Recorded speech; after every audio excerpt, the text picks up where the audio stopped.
Hi guys, and welcome to another edition of The Kevin Moore Show, which is sponsored by my website, channeling.com. Now on today's show, I'm about to be joined by my guest, Mark Christopher Nelson. Now Mark is a psychic medium with clairaudient, clairsentient, and clairvoyant abilities. He hears, sees messages from friends and family who have crossed over to the other side. Now, their messages can provide information about our relationships, careers, and personal growth that can help us make better decisions, achieve goals, and find greater happiness in our lives. Now, Mark originally became aware of his psychic abilities after the sudden passing of his father when he was just 11 years old. Now, Mark only received messages from both his father and grandfather, and over time, they helped him understand that he could use his abilities to help other people connect to the loved ones on the other side. Now, Mark believes that we all have family and friends and guides on the other side who can provide guidance to us in many aspects of our lives. Mark Christopher Nelson, welcome to the show. Hey, Kevin, I'm very happy to be here. I'm very excited about this. It's lovely to have you on. Now, obviously, you're in sunny California right now. Yeah. So thank you for joining us just with the time difference as well. So, Mark, if I was to sum you up, how would we sum up Mark Nelson? Because obviously your career has, you've varied career. Yeah, you've done this wonderful work that you're doing now as a psychic medium. Am I using the right terminology there, psychic medium? Just give us a bit of background on yourself. Yes, well, I am a psychic medium. I've been working as a psychic medium for about 20 years or so. I realized fairly young that I could see people in spirit, but I didn't really know what to do with it. So it made me a little afraid. I was raised, Catholic and Christian, and I was told you're not supposed to talk to those dead people. You never know what you're going to get, and blah blah blah blah blah. But the fact is the first person I saw in spirit was my father, who had died when I was very young, and I wasn't really ready to deal with them. But then as an adult, I'm taking a walk one night, clearing my head. I've worked as a writer most of my adult life, in addition to working as a psychic medium. And so I'm taking a walk, clearing my head, and I have this moment where I hear, okay, Dad, I'm talking and thinking, I wish you had a chance to meet my wife, my daughter, see what life has gone on. And I kept hearing, I had heard them. I did meet them. I do know. It's like, all right, I'm either having a schizophrenic experience or I'm getting something that I hadn't really thought about since I was a kid, which was like someone in spirit talking to me. So I'm having this. If someone was watching me, they would have said, "Oh, there goes a crazy guy. Look, he's arguing with himself and he's losing." So the idea is that I said, "Dad, tell me something. I don't. If you really are Dad, tell me something I don't know." And he did. He told me about a brother who got a job working at a place called the Green Ivy, which was at the time a little floral shop. And so I called my mom and said, "Hey, I had this dream that my brother Glenn was working in a place called the Green Ivy." It's like, "Yeah, how did you know about that?" And it's like, "I'm not sure how I knew about that." So I went from that to taking more walks, listening very carefully to the things I was hearing. And then I wanted to do kind of a cold test where I made sure I couldn't have possibly remembered something and forgot it and remembered it. So I went into a psychic bookstore where I didn't know anyone, and I kind of just stumbled in and said, "I think I'm psychic. Can I try reading somebody?" I mean, that's about as kind of flat-footed and dopey as you can do it. And that's how I did it. So I walked in, and then I started reading people, and they said, "Hey, you got that. You got this." So, Kevin, if I've answered your question, I mean, I just Well, okay, yeah, no, you have. And how old were you when that took place? I was in my mid-30s, early 30s, where I was like, when I felt confident enough to say, "Okay, I've got something. I've got to see what this is." I mean, I'm either like losing my mind or I'm finding my mind. So that's Yeah, what I needed to do. yeah. And I did it. What book was it that you read in that store? Do you remember? We know that the first guy I saw was actually John Edward. I remember watching John Edward, and then I remember watching like I learned about John Holland. I saw those guys do their work, and they seem to be working in a similar vein as to mine, where it's like they're pretty straightforward guys. They're not there's no um, artifice. There's um, no elaborateness to them. They just sat down, listened, and then started giving what they received. And that's really how I work.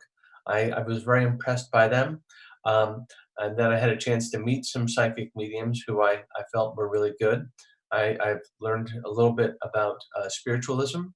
Then I worked with the Edgar Casey Association or Edgar Casey Group. Uh, I had some wonderful mentors who basically me quite a bit about Edgar Casey. And so I think I've also learned to do a lot about learned a lot about health intuitive, being a health intuitive. And in fact, in my writing world, I've actually written about medical issues and therapy, which actually became kind of a useful, thing where I wasn't only just talking about, okay, you have a problem with arthritis. Well, by the way, did you know that there's, I mean, it's like spirit put me in this place where I could talk about that, you know? So it was really interesting. Yes, the Edgar Casey Center, was that the main headquarters, Virginia Beach? If I can get the words right. Actually, you know what I did is that I ended up getting to know people that were very much at the top of the organization. Then they left. They went to Scottsdale, Arizona. They opened up a church called the Logos Center, and um, this wonderful couple, they let me read in their church. So I got up and I was going very much in a spiritualist vein. I started to read for the audience. They said, read this book in Edgar Casey, read this book in Edgar Casey. And I recognized that it was a very comfortable tradition for me to walk in those steps. In addition, then out here in Los Angeles, I met a guy named Kenny Kingston, who's kind of an old-timey spiritualist church leader, but he was a very accomplished psychic medium. He used to be the reader for Marilyn Monroe very early in his life. And he's passed a few years ago, but I was so impressed by how he handled a large group of people, how he did his platform reading, how he did his work. He showed me also too what psychometry is. I do a great deal with psychometry when I go out and I'll do platform reading. I'll actually put a table out in front of where I am and say, if you want me to hold an object of yours during my my presentation, leave it there. I'm going to turn around. I don't want to see who owns what, who belongs to what. And so many people believe it. And so I'll pick up an object and I'll say, okay, whoever I'm holding a ring, it has a red stone in it, whatever it is. And then I'll do a reading based on that. And then I'll go to I'll say, who owns this? The person will raise their hand. I go to them, the audience, and I say, this is, let me finish the reading. Do you accept this? Do you accept this? Do you get this message? Yes, yes, yes. And so that's kind of where I picked up. So definitely Edgar Casey, John Edward, John Holland. And then I had a chance to do, I mean, in many ways, I'm self-taught. I think I've only been in one development circle. It was useful. But then I felt like, you know what, you guys are doing it your way. I don't need to do it your way as much as I'm not saying I don't appreciate it, but I'm kind of, I mean, I don't mean to sound like I'm full of myself. I'm not. I mean, what I get is a gift. I hear things. I'm just trying to be open, but I already understand what you're doing. I appreciate that. It's nice exercise. I'm getting enough mileage from my clients and other sources. And then I got started. I one day I got a call from a TV production company, and so they invited me into this like a cattle call essentially. I read for someone who then gave them my name, and so I was one of 200 psychic mediums that were interviewed for this program. Um, I ended up going through one round after another until there were only 6 of us left that were on air. And then I ended up winning that competition for it was Fox TV. It was never aired, but it was a great production. It was very interesting. It was a good experience. But I guess the point is that they introduced me to doing a lot of different things. It's almost like, well, you're used to sitting and reading for people. What can you go into a a house with history. Tell us what's happened there. Can you go and they introduced me, for example, to like, here are 6 women. One of them is pregnant. Which one is it?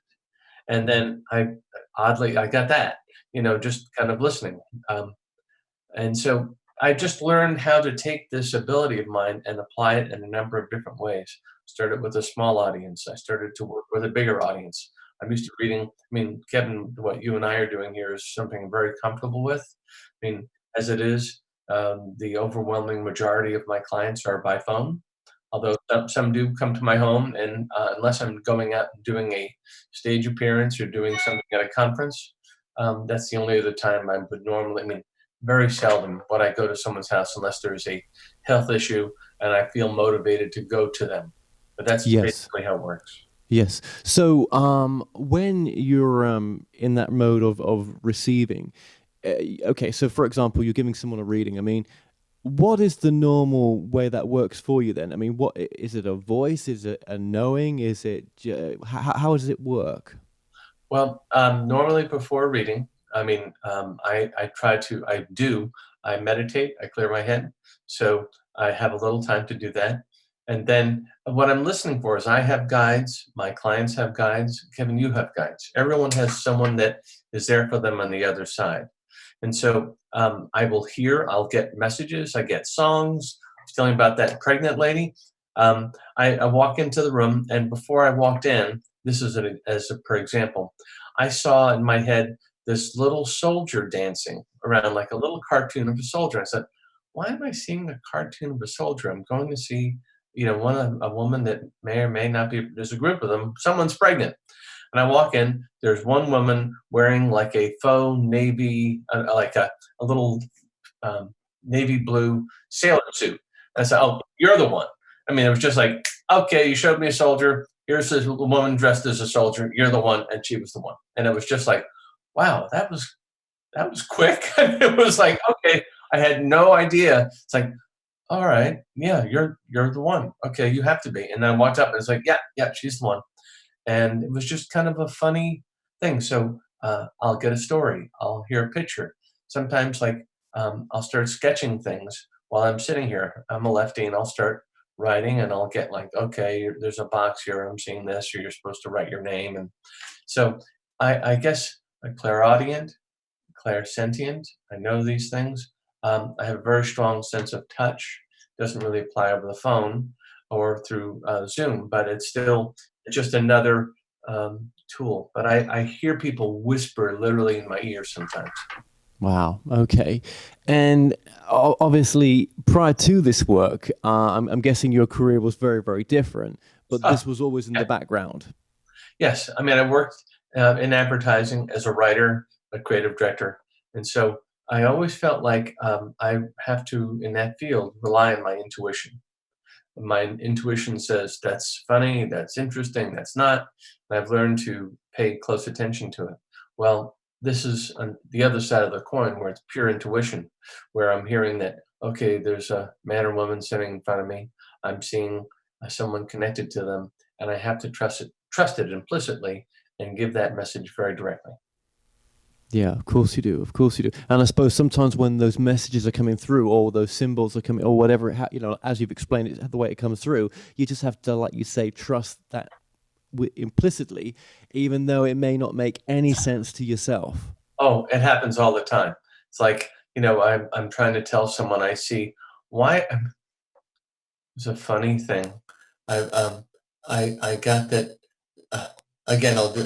This is again. It isn't on platform, but it's kind of a funny example where um, I on the table. There are all these objects. I see this little doll, and he looks like he's maybe 4 inches tall, five. He is dressed like the character from a box of Cracker Jacks. I don't know if you remember Cracker Jacks. It's a little. Again, he's just a little silly guy, and I pick him up and I go. He says he's surrounded by love. He's surrounded by love, and all the women in the audience are not all about a dozen of them, 8 of them, all crack up because they had taken turns taking this little doll, stuffing him down their cleavage, and taking photos with the little doll. So he's surrounded by love. I mean, who am I to judge? I'm just getting it. So that was just like, I have no idea what I'm saying. I'll just say it. you know.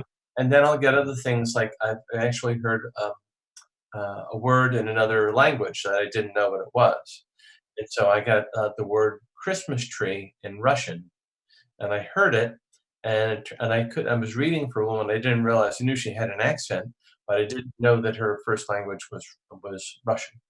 And so it had been a reading for a woman who had lost her 16-year-old daughter very tragically in a she was walking on the side of a dark road, and it was an accident. There was no real negligence there, but she was hit by a car in the dark, and she was lost, and the mother had called right before Christmas.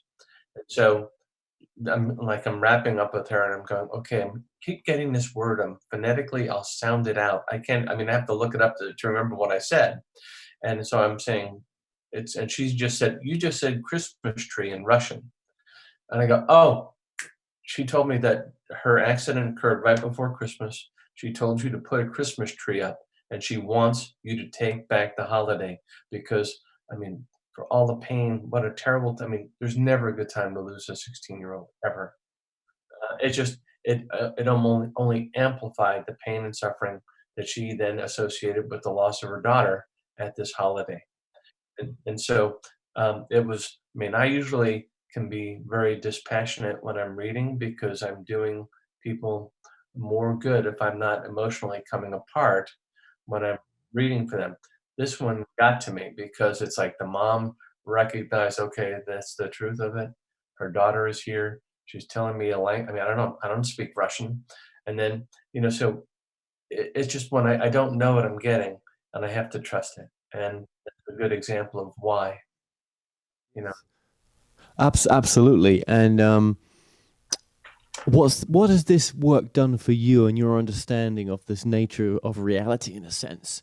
I mean, what do you think about are we a soul having a human experience after all the readings that you've done? And why, if that is the case, do we choose to incarnate or do we choose to have this experience? Well, it's a great question. I think about it a lot.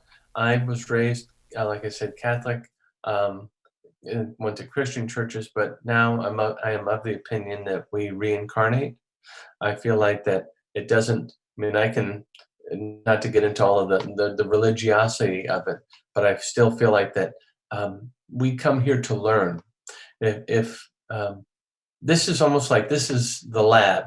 You can in between lives, in between incarnation, when we incarnate, when we appear, while we're in we'll just call it the other side for convenience. We're thinking about what we did. We're thinking about what we want to become. We're thinking about what we want to learn. When we're here in this dimensional physical place, this is where the rubber meets the road. This is where we put our theories to work. This is where we find out, can I do this? Is this the right thing? I mean, so many of us step up for things that are, it's like, why would I want this life? You know? I mean, I used to, when I was a kid, it's like, in truth, my dad was murdered when I was 11. And so I used to think, God, why and then as an adult, it's like, why would I voluntarily,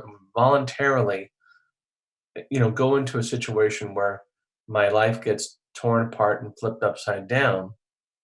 Why would anybody? Mine is just one of a gazillion tragedies that, Kevin, you may have had some hard things.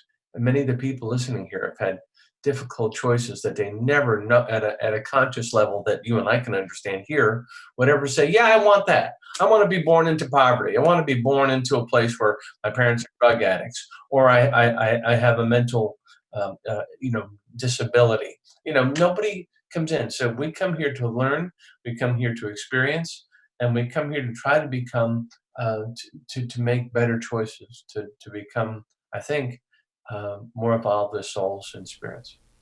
And also, I'll just mention right now as well that if you do want a reading with Mark, just go to channeling.com/Mark. It's that easy to get a reading from Mark. And we can people can pre-book you on my website.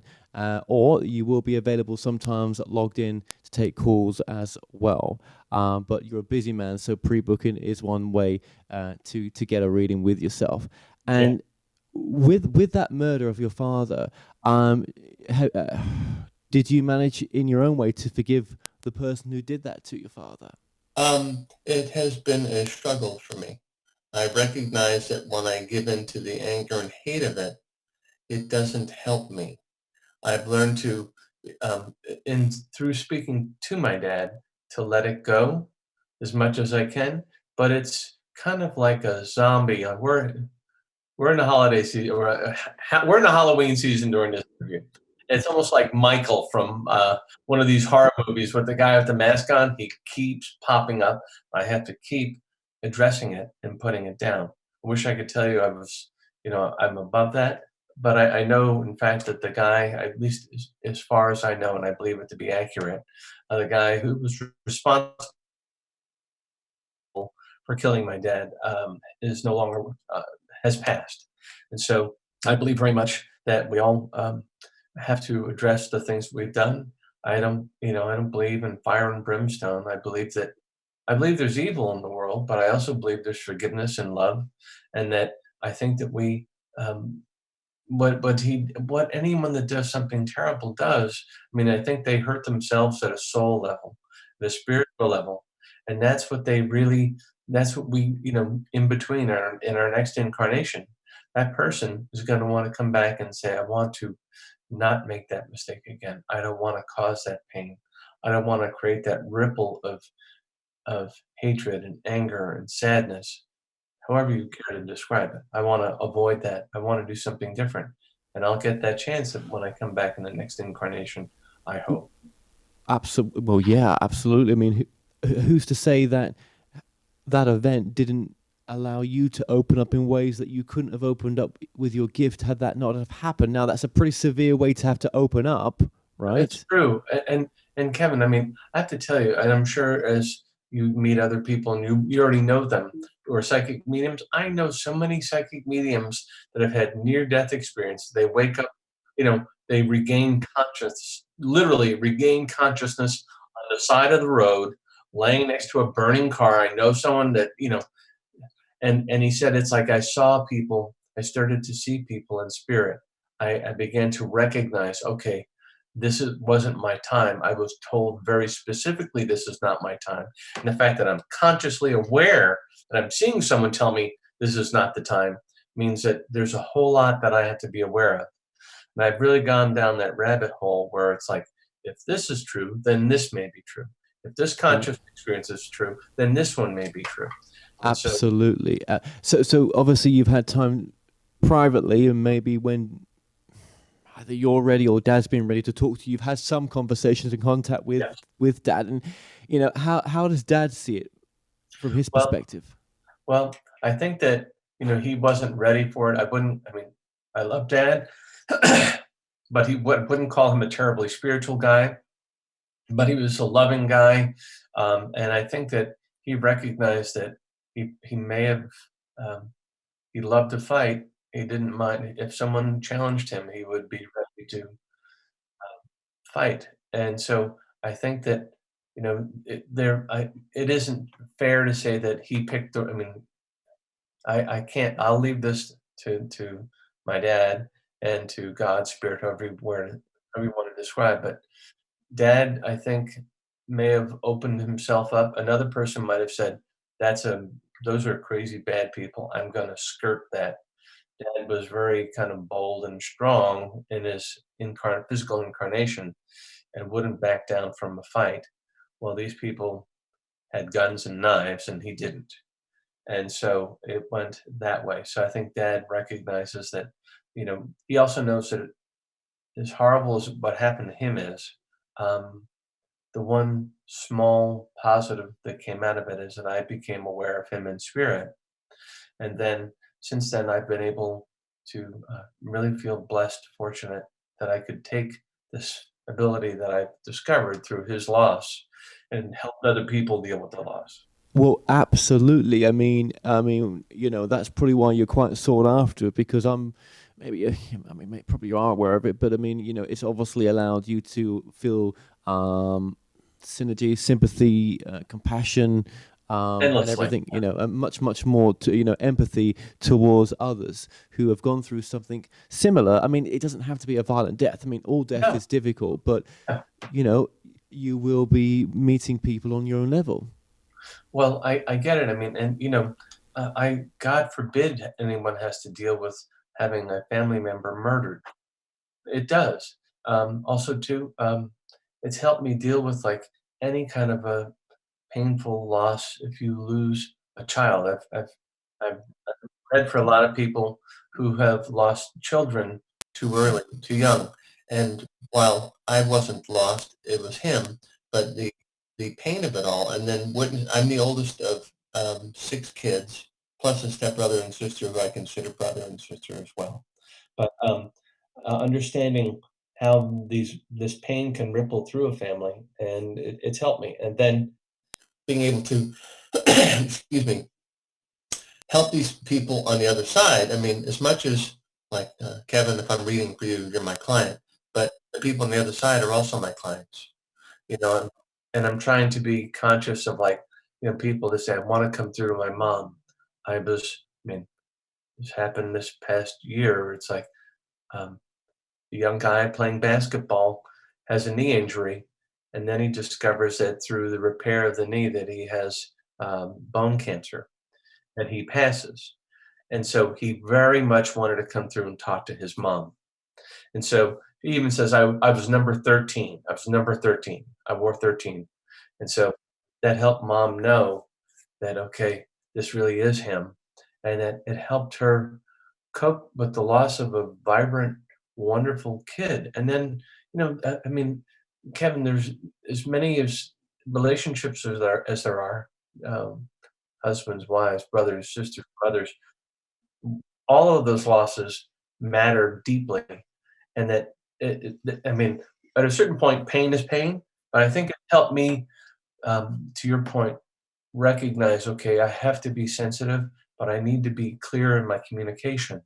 I can't, I have to be. I can't get in the way. It's not my place to judge. I don't know the details. I'm.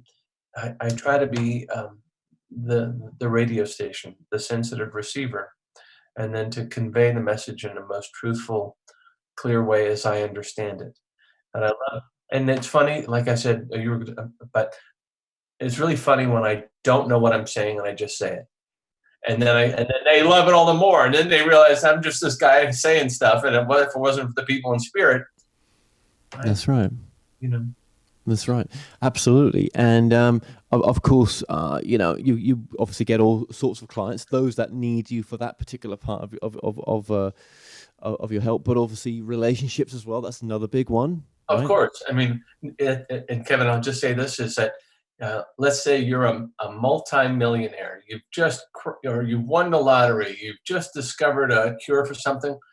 It always comes back, but does she love me? It's like, all right, I'm glad you asked. And it's like, um, I'm glad you asked. Yes, or this relationship isn't coming apart, or you appear to be the happily married man or woman, and you seem to be the picture of stability, when in fact your relationships are all going up in flames. And I get details, right? This is why it would be best if you didn't do this. It would be wise if you didn't do that. I get all of those things too, because as much as say the people on the other side are saying, "Yeah, I'm here," they also say, "By the way, she's bad for you. Stay away from that one. That's a bad one. She's out for herself." It's like you haven't seen your family member in a while. Then they come through and they say, "By the way, I love you. It's great to see you, but you're in a really that relationship is going to be the death of you. That woman, that man is toxic. Don't go near that person." And silly as it sounds, they know, they see stuff that you and I can't from our perspective. Why do we go through such toxic relationships sometimes? Why does our soul need that? And both parties, in a sense. I think that again, it's the learning thing. I have found so many people that it's like you've made that mistake in past life, and you're repeating it. So you came here to overcome the sense of being the second choice. I had a client that was having an affair with a married guy, and her rationale was, "Oh, when we first met, he knew me. I knew him. We had an instant, immediate bond. We understood each other. We had shorthand." And he says, "Yeah, but you can't go out with him publicly. You can't go here with him. You can't." And he says, "Well, then how do you explain the fact that we have such a connection?" He says, "Well, because in a past life, you were his slave. You were his slave and you still are." So she was like, "Oh my God." It's like, that's why we knew each other. I mean, you're still doing what he tells you to do, only there's no chain on your ankle except for the one you put there. And it was really like, oh my gosh. I mean, I get kind of like, "Yeah, that Taken that back was by really it, that was yeah. it." Yeah, yeah, Yeah. that was it. I mean, it's something that you would not have consciously thought about, but No, you because know, she's you yeah. And for her, you couldn't have said anything more resonating than that to her. Anything else would not have resonated so much. But that was it. yeah, That was yeah. she's a smart woman. She's smart. She's capable. She's not some crazy person, but we all have our blind spots. We all have things we want to overcome and deal with. And it was really important for me to help her with that. And then she's like, "Okay, I'm changing it. I can't do this." And that was part of her soul's journey. Back to your original question.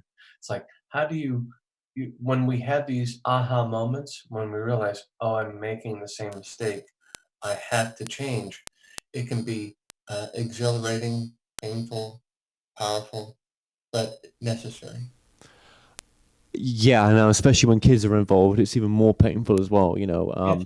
Yeah, yeah, it's not easy stuff, and yeah, really, if the quickest way for a soul to learn is definitely through relationship. Oh God, but yeah, I mean, and I guess you get people who don't have many problems that come to you that just want a bit of a, to check up to see where they are in life. Of course. And then for those people, I mean, I get people that are asking me like, should I be investing in A or B? Stock A, stock B. What college should my kids be going to? And while these may seem to be less gut-wrenching choices, they can still have important implications for that person in life. And it's not to say that everyone who comes to me or anyone needs to be, it's like, it's all or nothing. It's hell or heaven. It's not like that. Sometimes people are really blessed by having two good choices or two not bad choices. So it isn't all or nothing at all frequently. But what I can say is that, all right, if you choose this, this is the likely outcome. And two, that brings up the point. It's like we do have free will. So say, Kevin, if I say to you, it's like, if you choose A versus B, this is the likely outcome in A. If all things remain the same, this is the likely outcome. If I say, if you choose B and all things remain the same, you continue to do these other things, this is the very likely outcome. So it's not like, I mean, you're choosing to end your life or to become the king of, whatever. It's not like that. There can be varying degrees, and those degrees can be extremely important to the person who's facing. Yes, yes, yes. And I think what you're saying there is make a choice and go with what feels right in the moment, even though you may look back and say, well, why the effing hell did I do that? Right. But at the same time, really, it was not the wrong choice. It was the right choice because you made it, and and it served its purpose. So Mhm. so that free will aspect. But do you also think that some things are meant to be that even to you as the reader wouldn't even have the information given to you why, but there's some bigger things going on. I think that the universe definitely drops heavy hints sometimes. Don't go left, go right. And it's like I have a friend who's a client who's become a friend, and he's had a challenging relationship with a woman, and it seems as though the universe is pushing them together. I've told him, don't burn the bridge, don't do that yet. This is not the right time. And the universe almost like mischievously, monstrously pushes them together again and again. It's like, all right, well, how there's no logical way to explain how the two of you are now interacting with each other again. It doesn't, there's no logic here. It has to be the universe is, dropping you hints. Sometimes Also, to not getting what you want can be a big hint. Like you think this is the job for me. I have to have it. I want it. Perfect for me. I didn't get it. I don't understand. And that's where you have to say, okay, universe, show me what else that if that wasn't right, I'm going to set my ego aside. I'm going to set um, my preconceptions aside, and I'm going to see what I should do now.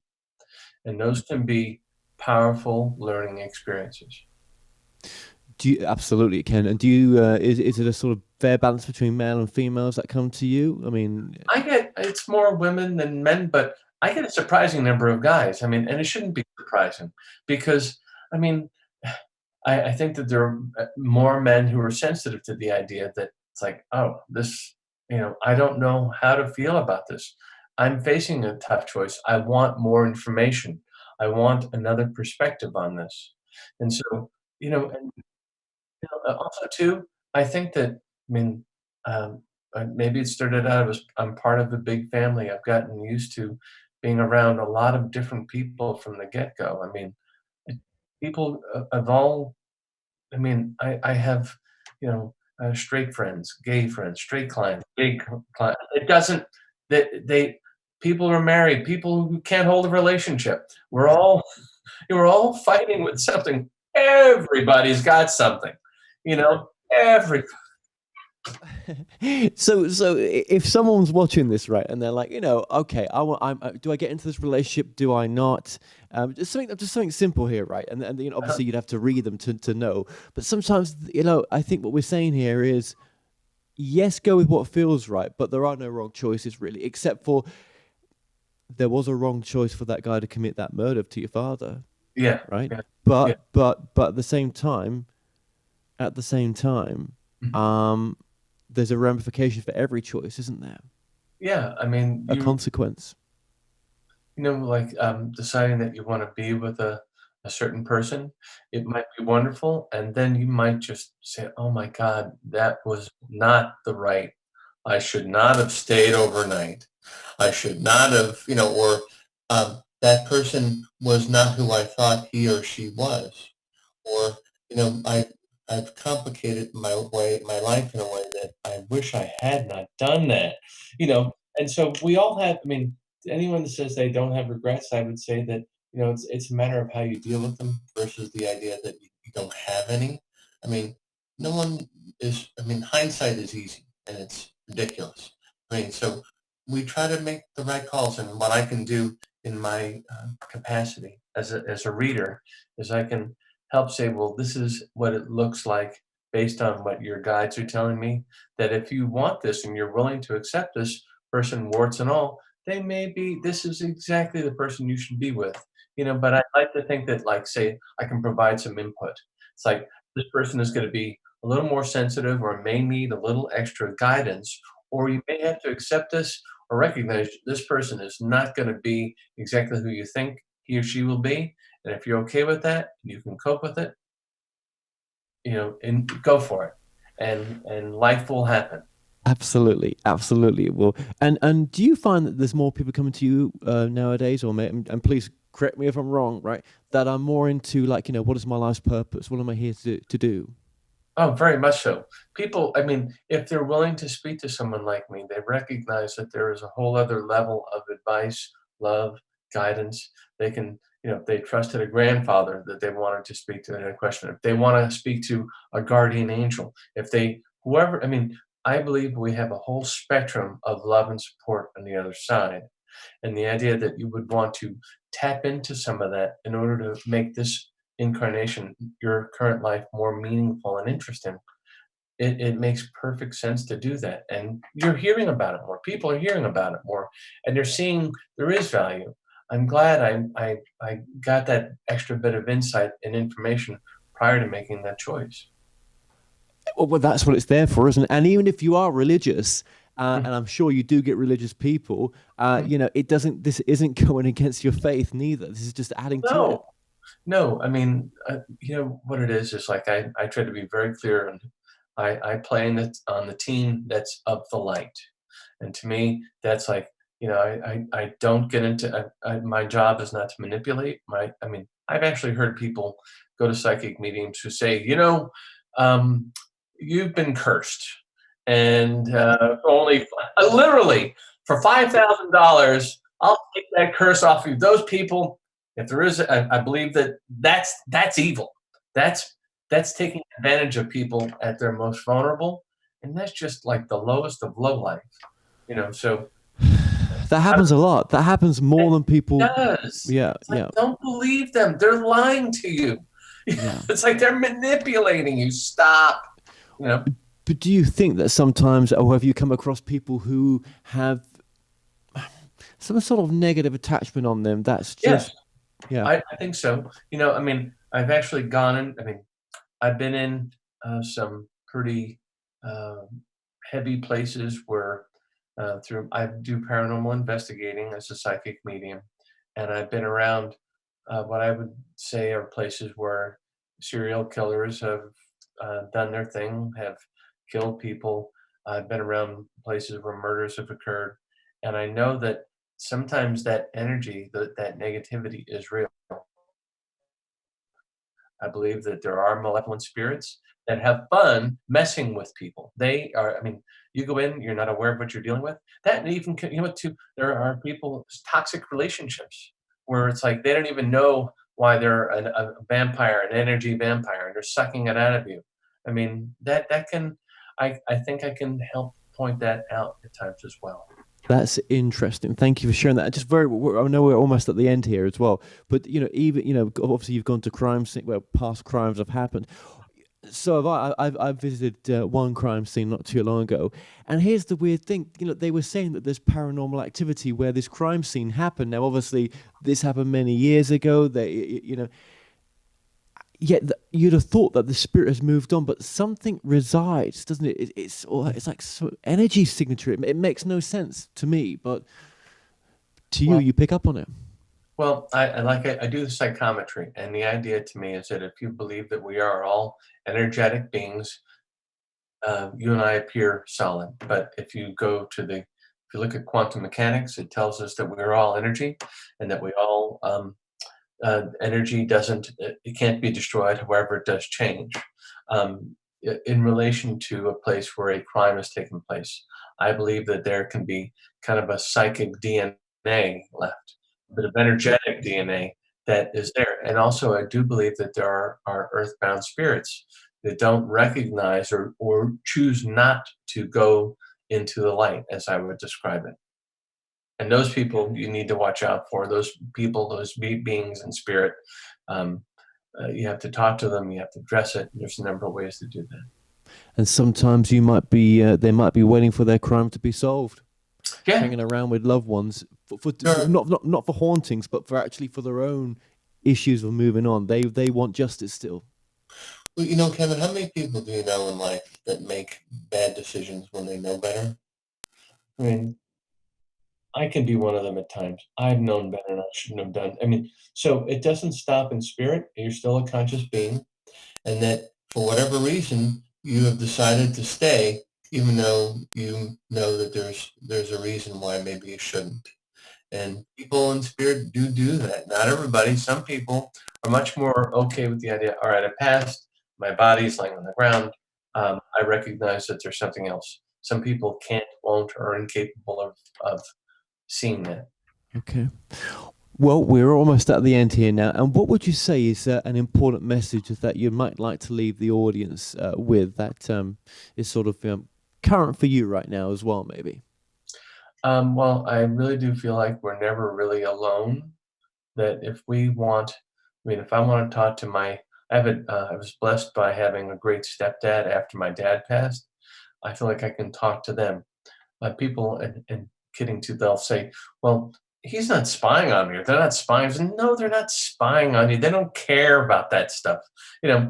But they are there to consult with you, and it makes me feel better. Some people really feel like I've got no one to turn to. I've got no answers. I don't know how to cope with something. I really believe that the people that loved us in life when we were kids or adults, and even though they may have crossed over, they're still there to be of service to us. And And I want people to know that. Absolutely. Well, I just want to say, Mark Christopher Nelson, just thank you so much for joining us today. It's been a complete pleasure, and we will get you back on in the not too distant future as well. Thank you for what you do. Oh, Kevin, thank you. And I'm just very thrilled to be part of channeling.com. You have been very friendly and interesting, and I'm looking forward to this.